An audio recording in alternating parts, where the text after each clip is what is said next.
Halo guys, assalamualaikum warahmatullahi wabarakatuh. Ketemu lagi sama channel Vicky Deadline guys. Kali ini aku mau share info guys ya, sekalian cerita biar ini buat keamanan kepentingan kita semua ya guys ya.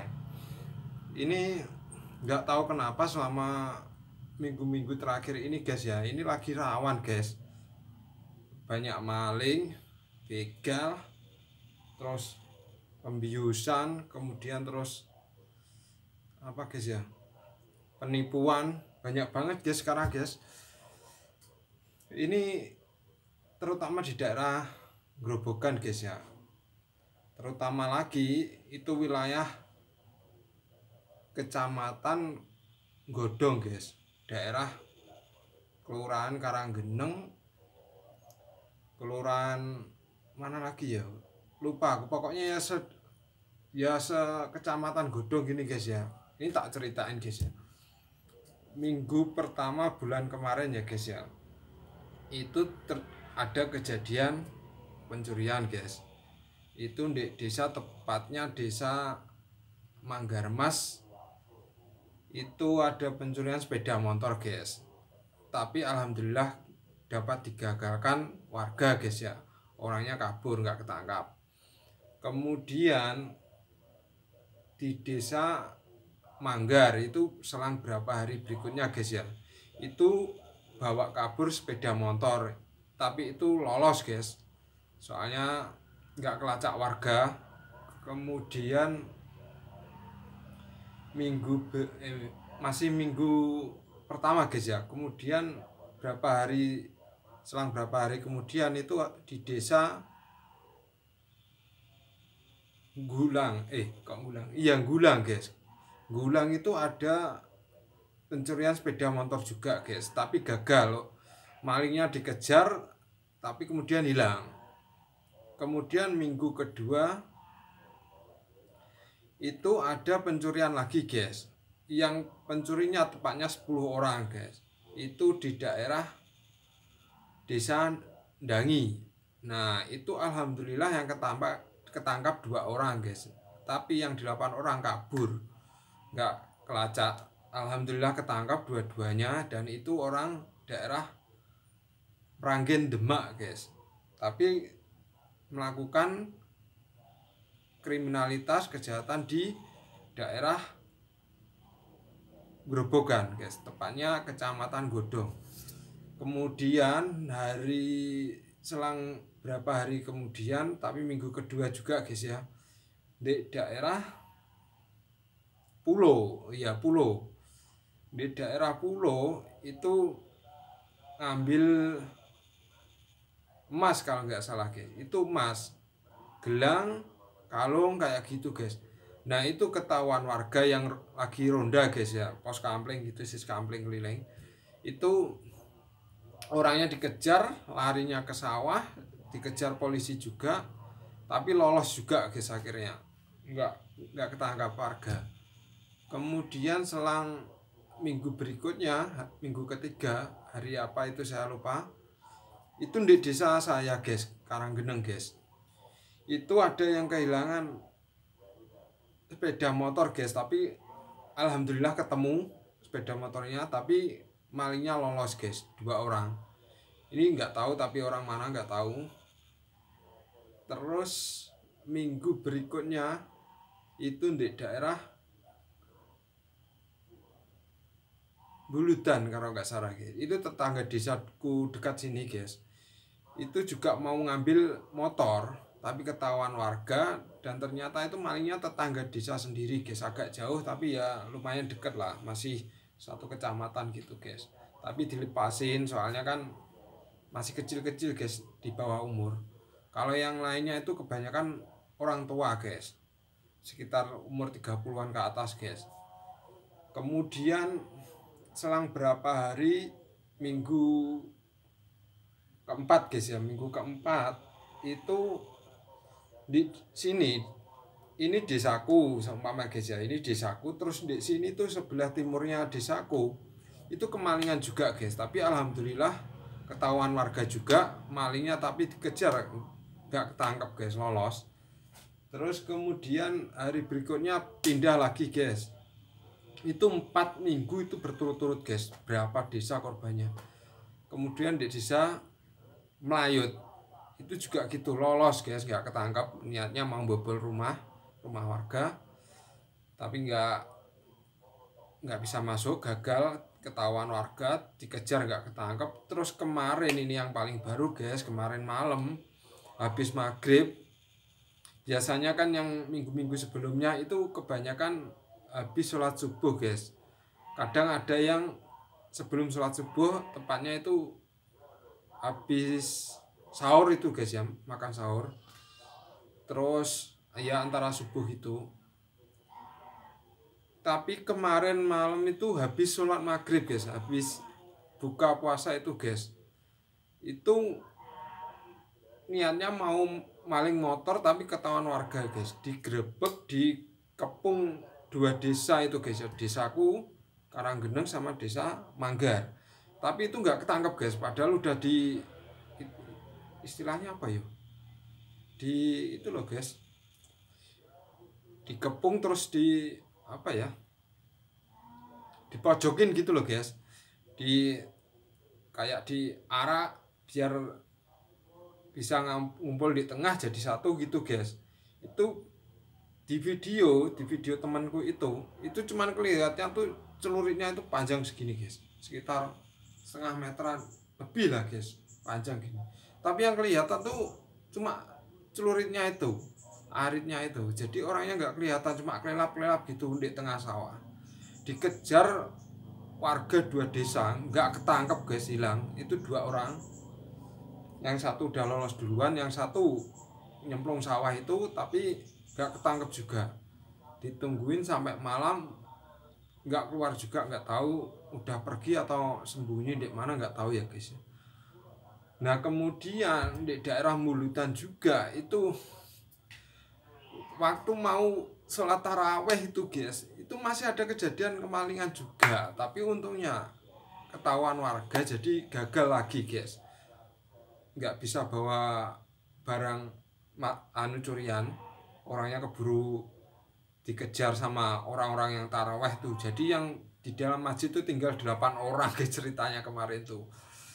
Yang lain tuh satu masjid itu ngejar maling itu guys, tapi nggak ketangkep juga. Allahu Akbar, bener-bener larinya kenceng banget guys. Namanya juga maling ya guys, saya larinya kenceng, punya jurus 1000 bayangan ya guys ya, kok 1000 bayangan, langkah 1000 ya guys ya, makanya hilangnya cepat. Terus kemudian itu ronda tiap hari tiap malam, nggak bisa apa itu nangkep juga guys. Heran, orang-orang kampung tuh heran, kenapa tiap nyemplung ke sawah, larinya ke sawah itu hilang orangnya guys. Tapi banyak yang curiga tuh aslinya orang dekat-dekat sini guys, cuman maksudnya tuh yang tahu wilayah daerah sini. Soalnya apa guys, itu selama 1 bulan atau 4 minggu ini guys, itu tiap hari tuh ada kasus kemalingan guys, pencurian. Dan itu merembet dari satu desa ke desa lainnya itu hampir tiap hari guys, cuma selang 1 hari 2 hari. Dan waktunya itu habis orang makan sahur atau waktunya pas orang habis sholat subuh. Nah kayak gitu guys, jadi keadaan tuh desa sepi, orangnya kan ke masjid sholat subuh, makanya bisa leluasa ngelakuin itu guys. Terus nah kemarin mertuaku yang wanita, yang perempuan, soalnya kan kerjanya jualan guys di pasar, itu temennya tuh sempat mau dibegal orang guys, dipepet. Jadi itu sebelum sholat subuh orangnya kan pergi ke pasar.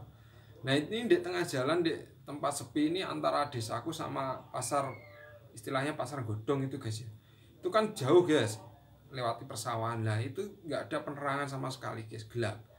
Nah ini ada satu motor di belakang, satu motor di samping, satu motor di depannya. Itu ngikutin terus guys dari awal berangkat sampai mau ke pasar godong itu guys.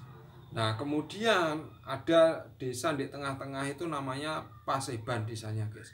Nah orangnya itu pinter guys, ibunya tahu diikutin terus belok ke desa Paseban gitu guys. Alhamdulillah di situ banyak orang.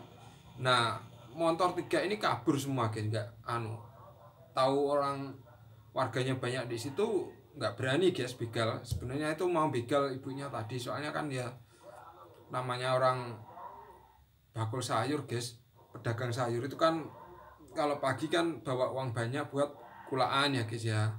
Terus kemudian nanti kalau pagi jam 6 jam 7 kan keliling ke kampung gitu guys ya, keliling sayur kayak gitu. Jadi uangnya tuh banyak kalau pagi subuh itu buat kulaan gitu ya guys, ambil barang. Alhamdulillah itu untungnya ibunya tadi selamat guys. Itu aku diceritain kasihan guys, orangnya sampai ndredeg koplok nangis guys. Ya Allah, ibu-ibu udah tua masih mau dibegal juga, masya Allah. Itu sebenarnya yang salah tuh pemerintah juga sih guys, menterinya, terutama itu Menteri Yasona Lauli itu, Menkumham itu ya guys ya. Itu ya nggak habis pikir guys, masa napi dibebasin dengan syarat asimilasi, program asimilasi. Itu tujuannya apa guys? Mengurangi penyebaran virus corona di penjara. Kan lucu guys. Gimana nggak lucu? Kita warga biasa nggak boleh keluar, disuruh di rumah, stay at home, stay home, di rumah aja, dilarang keluar. Kalau keluar disemprot air. Terus kalau ngeyel di penjara, kena pasal. Nah ini kok malah napi dibebasin, hampir seluruh Indonesia semua dibebasin kecuali napi koruptor sama napi narkoba. Kan aduh, kan bahaya guys. Soalnya udah keadaannya kayak gini, pengangguran banyak, kerja nggak bisa, nyari makan susah, napi malah dibebasin. Ya Allah, gimana nggak nambahin masalah guys. Harusnya yang sudah di penjara, di dalam penjara itu kan aman guys, nggak bakal ketularan kecuali tidak ada yang besuk itu loh guys. Harusnya itu di karantina di penjara, dilarang ada orang yang besuk. Nah itu otomatis nggak ada penyebaran virus COVID atau corona di dalam penjara. Itu pandangan saya guys ya. Pandangan orang kan beda-beda. Kalau menurut saya sih gitu guys, harusnya loh. Bukannya malah dibebasin. Soalnya kan kebanyakan kasus kayak gitu guys. Begitu keluar begal lagi, ngerampok lagi, nyuri lagi, maling lagi. Buktinya ini desaku banyak, hampir tiap hari ada kasus kemalingan. Sekarang warga pada rutin siskamling tiap malam, padahal nggak pernah siskamling guys. Kemudian tiap daerah, tiap dusun, tiap dukuh, tiap kampung itu sekarang dibikinin pos ronda guys, pos kamling. Ya sifatnya nggak permanen sih guys, kayak bambu-bambu kayak gitu. Soalnya kan sewaktu-waktu bisa dibongkar, nggak permanen tembok atau herbal atau pakai yang permanen enggak guys ya. Itu cuma istilahnya apa ya, ya bongkar pasang kayak gitulah guys, dari pohon bambu, dari prank itu loh guys istilahnya orang Jawa. Jadi kayak gubuk, cuman itu buat pos kampling, pos ronda tiap malam. Jadi mulai jam 9 itu sampai pagi subuh jam 6 itu baru pulang ya guys ya. Jadi itu nanti jaganya, rondanya itu dioper guys. Tiap warga itu dapat jatah pos kampling jaga ronda itu ya guys ya. Kemudian tiap desa, tiap kampung, tiap dukuh, tiap dusun itu mulai sekarang dipasangi portal guys. Jadi portal itu ditutup mulai jam 9, buka jam 6 atau setengah 6 pagi ya guys. Jadi saya himbau atau sarankan buat teman-teman semuanya, lebih baik di rumah saja, jangan kemana-mana. Sekarang lagi musimnya kriminalitas meningkat guys. Maklum banyak napi yang keluar karena program asimilasi ya guys ya. Contohnya ya seperti tadi, begal, rampok, maling, pencuri, pembiusan, hipnotis dan sebagainya lagi marak lagi guys. Ya Allah, moga aja kita semua dikasih keselamatan ya guys. Ya moga selalu diberi kesehatan juga. Lawan kita sekarang nggak cuma COVID-19 atau corona guys, virus, tapi juga sampah masyarakat juga. Jangan anggap remeh ya guys ya, maksudnya keluar malam kalau nggak ada kepentingan nggak usah, mendingan di rumah ya guys ya, kumpul sama keluarga. Kalau nggak ada pekerjaan atau urusan yang mendesak, mendingan di rumah aja ya guys ya, jaga rumah. Kalau ada apa-apa jadi keluarga tuh aman, sehat walafiat ya guys. Ya udah gitu aja dulu ya guys ya, nanti kalau ada info lagi silahkan komen atau share juga di DM atau Facebook ya guys ya. Di Facebooknya ada Deadline Shop, halaman Facebooknya Deadline Shop juga, bisa di follow nanti guys. Kemudian Instagramnya ada Deadline Shop juga, ada Deadline Familia juga. Kemudian ada channel YouTube juga Deadline Shop ya guys ya. Jangan lupa di like, comment, share, and subscribe. Kemudian ada yang Vicky Deadline juga. Oke, jangan sampai ketinggalan info selanjutnya. Bye bye. Assalamualaikum warahmatullahi wabarakatuh. Stay safe, stay healthy, stay at home. Oke, dadah.